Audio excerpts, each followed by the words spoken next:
Hello po mga kabebe, magandang buhay po. So andito po ngayon tayo ulit sa area kung saan yung mga alagang itik natin is nagrambol na. Nagsagol-sagol na yung mga alagang itik natin mga kabebe, nagrambol na. Yung itik ng iba ay andito sa akin, yung itik ko ay andun na sa kanila. So ngayon po mga kabebe, medyo nalit tayo pumunta dito kasi nga sobrang ulan po, malakas po talaga yung ulan. So ang nangyari din po sa kulungan ko is yun, lumilipad na din po yung mga trapal. So yun nga po mga kabebe, dito nga po tayo sa area at yun nga, bibilangin nga po natin yung mga alagang itik natin bago natin puntahan yung ibang grupo doon na mangitik.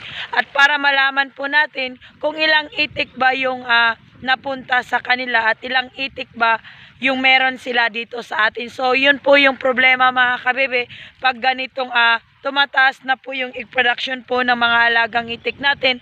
Tas yung ganito yung mangyayari ba, nagrambol na yung mga alagang itik natin. At yun nga, hindi nga po natin maiiwasan dito sa area pag ganitong hindi lang po talaga tayo yung mang-iitik. So yun nga po mga kabebe, ito nga po yung ganapan ngayon. Mauna lagi to mga kabebe, ang lakas nga po ng ulan kahapon is yun nga, ang tangi ko nga pong hiling, isa na nga po ay umulan na. Kaso ang nangyari po ay bagyo po yung dumating. So nagka-problema po talaga tayo mga kabebe dito po sa area ko po. Kung saan nga po yung mga alagang itik ko ay dito ko lang po talaga linalagay sa paraan po ng pagpapastol or free range area. So yun nga po mga kabebe, kahapon nga po ay nagka-problema nga po tayo. Yun nga, sa sobrang lakas po ng ulan, hangin, yung mga trapal po ay nagliliparan na.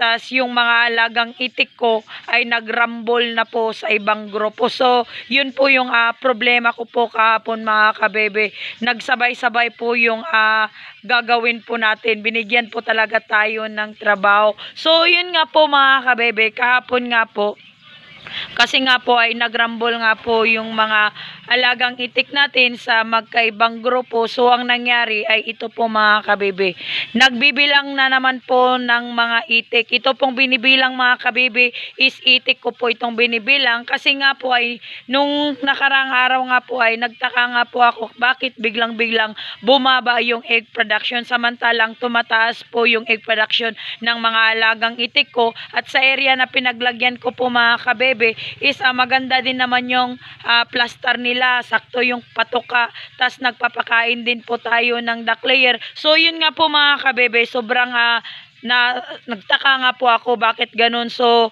pumunta po yung ibang grupo dito sa akin at ang sinabi is yung mga alagang itik ko nga po daw is andun po sa kanila. So yun po yung nangyari mga kabebe. So ngayon po ay nagbibilang po tayo ng mga alagang itik natin. So yun nga po kasi nga ay tumataas nga po yung egg production. So malaking problema yun para sa akin kasi nga ay yun nga, nai-stress nga po yung mga alagang itik natin pag ganitong linalapitan nga po natin itong mga alagang itik natin at sa pilitan po talaga natin silang isa-isahin or yung kunin isa-isa, titignan yung bawat itik kung akin ba yung itik na to or sa ibang grupo. So yun nga po mga kabebe, ito nga po yung mga ganapan. So expect ko nga po talaga na babagsak po talaga yung egg production po ng mga alagang itik natin.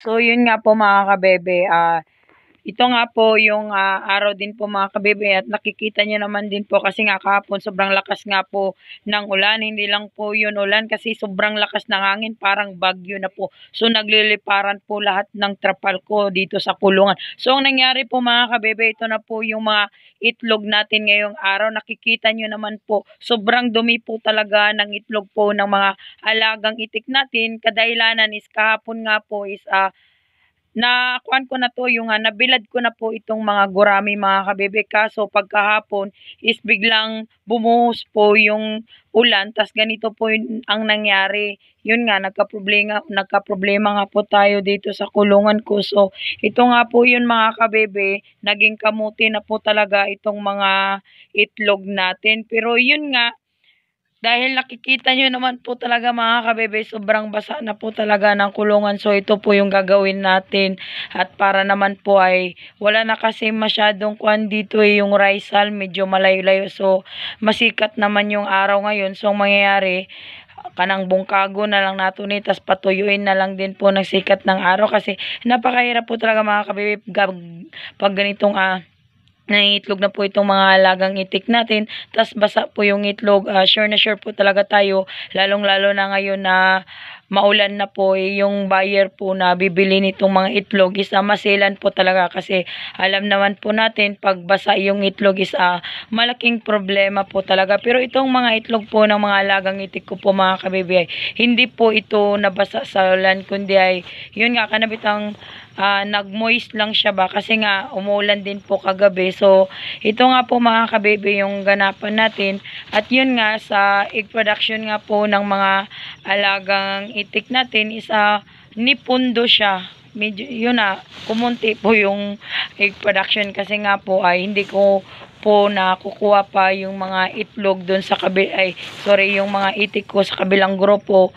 Kasi nga kahapon medyo malakas din po yung ulan. So mamaya na lang po hapon na kukunin ko yung mga alagang itik ko doon sa ibang grupo. So bukas nga po mga kabebe, malalaman po talaga natin kung tumaas pa rin po ba yung egg production po ng mga alagang itik natin. Kasi nga ay kahapon nga ay nagbilang nga po tayo ng mga itik ko. So ang nangyari, kulang po yung mga alagang itik ko na 50 heads po na itik. Siguro yung mga ibang itik na nahalo doon sa ibang grupo, yun po yung mga nangingitlog. So kaya ngayon yung egg production po ng mga alagang itik natin is kanabitang nagpundo lang siya ba, hindi po siya tumaas, hindi din po siya bumaba. So yun nga po mga kabebe, bukas po talaga malalaman po talaga natin kung ilang itlog ba yung meron tayo. Kasi ganun pa din po yung paraan din po natin, pinapastol pa din po natin, tas tagahapon po ay nagpapatuka po tayo ng duck layer ng pakunti-kunti lang. At sa ganun ay kahit papaano ay itong mga alagang itik natin is makakain din po ng kahit konting protina lang po. Kasi nga dito nga po talaga sa area mga kabebe is kulang po talaga yung kuhol or wala po talaga tayong masasabing kuhol. Kung palay lang po talaga mga kabebe, marami po talaga silang pwede sanang kainin na palay. Kaso nga lang itong mga alagang itik natin is naghahanap po talaga ng kuhol. So yun nga po mga kabebe, yun nga yung paraan din po natin, napakainin na lang po ng duck layer kahit papaano. At sa ganun ay yung mga eggshell din po ng mga itlog ng itik natin is hindi po masyadong manipis. So bukas mga kabebe, mag-update din po tayo sa mga itlog. At yun nga, mag-update din po tayo sa mga alagang itik ko po na 3 months na din po. Kasi nga ay naghahanap na po talaga ako ng buyer. At sa ganun ay ma-dispose ko na po itong mga alagang seo ko. So yun lang po mga kabebe. Ako nga pala yung duck girl ng Bukidnon, ang nagsasabing magandang buhay po sa lahat. Thank you for watching.